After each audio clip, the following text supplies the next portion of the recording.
Assalamualaikum warahmatullahi wabarakatuh. Jumpa lagi bersama saya Fajar Rahman Hariri di channel Dosen Deso.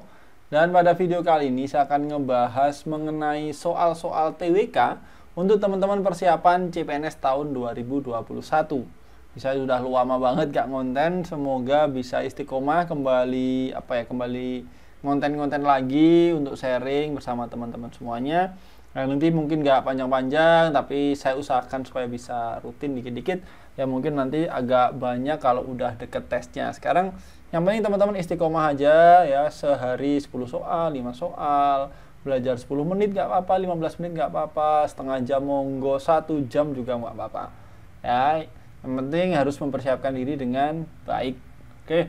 Sebelum saya lanjut, saya akan menginfokan ada acara ini, saya, Kak Firacun, dan juga Kak Arif. Ya, ini ada acara namanya Bintang Santiu. Ini kita akan ngebahas mengenai soal-soal TIU untuk persiapan CPNS. Dan nanti ada soal-soal yang akan teman-teman kerjakan, terus kita bahas bareng-bareng.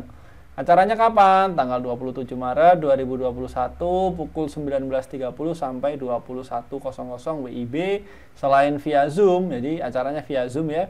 Kita juga akan live di YouTube-nya teman-teman pejuang pendidik. Nah, kalau Kak Firacun teman-teman pasti sudah tahu ya, mbaknya ini luar biasa TIU-nya.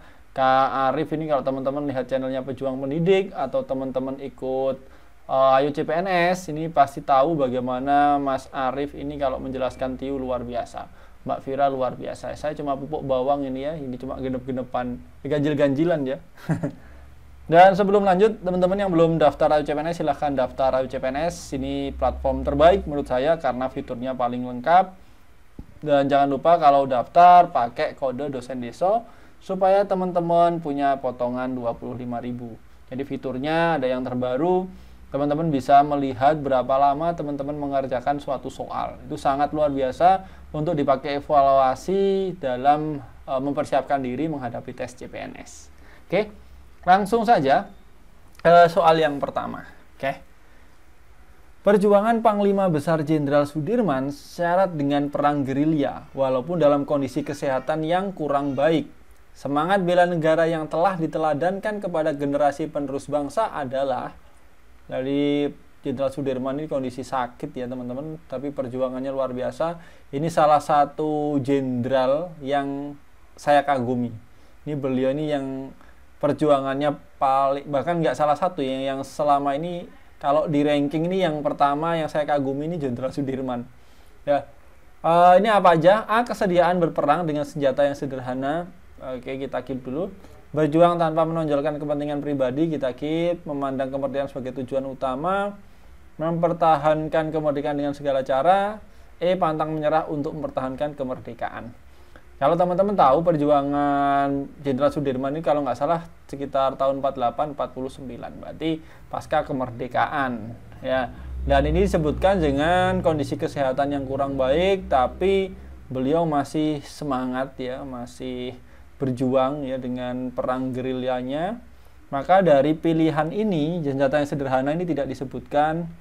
Berjuang tanpa menunjukkan kepentingan pribadi, di sini juga tidak disebutkan dalam soal tentang kepentingan pribadi dan juga perang sebagai tujuan utama. Bukan, ini mempertahankan kemerdekaan dengan segala cara. Nah, ini segala caranya ini kurang tahu juga, tidak dijelaskan dalam soal. Nah, ini yang paling cocok berarti adalah E teman-teman, pantang menyerah untuk mempertahankan kemerdekaan. Kenapa pantang menyerah? Karena dengan kondisi yang bahkan beliau harus ditandu ya, beliau tidak menyerah untuk mempertahankan kemerdekaan. Karena kita tahu tahun beliau berjuang ya, perang gerilya itu yaitu sekitar tahun 48-49. Kalau saya salah mohon dikoreksi. Jadi untuk soal ini jawabannya adalah E ya teman-teman. Nah, kita lanjut. Nah, soal-soal TWK tahun kemarin itu banyak yang tipenya juga seperti ini. Jadi teman-teman dikasih list, terus disuruh ada pertanyaan, suruh milih mana dan mana. Tuh. Untuk soal tipe ini ya teman-teman bisa membaca soalnya terlebih dahulu ya. Jadi yang merupakan contoh-contoh prinsip Bhinneka Tunggal Ika adalah, nah kita baru memperhatikan pernyataan yang ada, nanti tinggal dicoret dan dipilih kan gitu. Oke, kita lihat nomor 1, kecenderungan memprioritaskan pelayanan publik kepada etnis tertentu. Wah, ini jelas bukan. perlakuan yang sama terhadap orang dengan warna kulit yang berbeda. Oke, ini ya, perlakuan sama terhadap warna kulit yang berbeda, ini termasuk ya. Kita mau coba eliminasi yang tidak mengandung dua, berarti ini dicoret, ini dicoret. 3, pemberian fasilitas khusus kepada yang cerdas, ini juga bukan. Kemudahan dan bonus pilihan fasilitas bagi daerah yang mampu, nah, ini juga bukan. Perlakuan yang seragam terhadap warga negara. Nah, ini ya, perlakuannya sama atau seragam terhadap warga negara. Berarti pilihannya yang sesuai dengan Bhinneka Tunggal Ika adalah 2 dan juga 5. Jadi jawabannya adalah E, teman-teman. Oke, E ya. Oke, kita lanjut.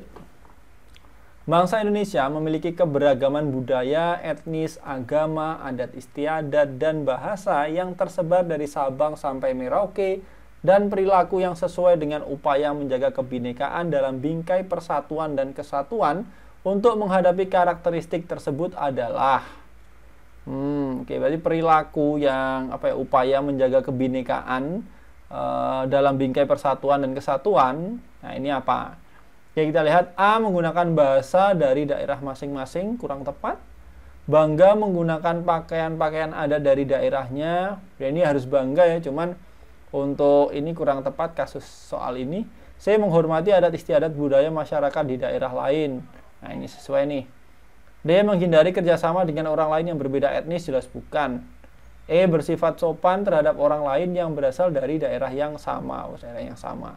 Bukan ya, jadi karena ini soalnya adalah kebinekaan, bingkai persatuan kesatuan, berarti jawaban yang paling sesuai di soal ini adalah jawaban C, teman-teman. Menghormati adat istiadat budaya masyarakat di daerah lain.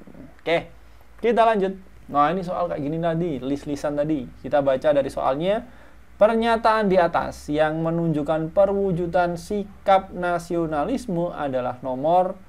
Ini salah satu kisi-kisi yang ada ya, nasionalisme ya. Oke, kita lihat. Yang pertama, mampu mengembangkan rasa cinta tanah air dan bangsa. Bisa. Mengembangkan sikap saling mencintai sesama manusia. Nasionalisme mencintai sesama manusia, bukan. 3, sanggup dan rela berkorban untuk kepentingan negara dan bangsa. Oh iya. Oh, ini pilihannya 2 aja ya, berarti 1 dan 3, ada enggak? Oh, ada, ini A. Tapi kita coba cek lagi ya. Menghormati dan menjunjung setiap keputusan yang dicapai sebagai hasil musyawarah. Oh, jelas bukan. Mengembangkan sikap hormat, menghormati, dan bekerja sama antara pemeluk agama dan penganut kepercayaan yang berbeda-beda terhadap Tuhan yang Maha Esa. Jelas bukan. Jadi sesuai ya. Jadi yang menunjukkan perwujudan sikap nasionalisme adalah nomor 1 dan 3. Yaitu apa? Yang ke-1, mampu mengembangkan rasa cinta tanah air dan bangsa. Yang ketiga, sanggup dan rela berkorban untuk kepentingan negara dan bangsa. Itu ya, gampang nih mah. Cuman teman-teman apa ya? Kalau biasanya kena panik, terus waktunya tinggal dikit, terus jadinya apa ya? Soalnya sebenarnya cukup mudah untuk dinalar, kadang-kadang nggak kelihatan itu jawabannya mana, soalnya kadang mirip-mirip, waduh akhirnya nggak sesuai. Itu ya, semoga teman-teman nanti waktu tes bisa dengan tenang ngejawab supaya lebih lebih baik dalam proses menganalisanya dan bisa menemukan jawaban yang benar ya. Lanjut. Tuh, udah selesai 5 soal ternyata ya. Nggak usah banyak-banyak, yang penting teman-teman istiqomah. Jadi kemungkinan beberapa hari ya saya usahakan bisa rutin, entah sehari sekali, entah 2 hari sekali ya, 5 soal. Nanti mungkin kalau udah deket tes baru kita 10 soal atau mungkin lebih atau mungkin 5, tapi ya saya usahakan tiap hari gitu ya. Daripada banyak tapi saya nggak bisa tiap hari. Yang penting kan istiqomah. Baru nanti setiap weekend teman-teman bisa meningkatkan belajarnya ya, mungkin dengan tryout dan sebagainya. Itu ya. Teman-teman, semoga video ini bermanfaat. Jangan lupa untuk ikut acara tadi, ngobrol santiu dengan Kak Viracun, Mas Arif. Dan untuk persiapan tes ya teman-teman, saya sarankan untuk daftar website ya untuk simulasi teman-teman dalam menghadapi tes. Jadi yang ada timernya, soal-soalnya hot, ada analisa grafik, ada analisa waktu, macam-macam. Dan itu ada di Ayo CPNS. Teman-teman bisa daftar melalui link yang ada di bawah. Oke, sekian untuk video kali ini. Kurang lebihnya mohon maaf. Assalamualaikum warahmatullahi wabarakatuh. Bye-bye.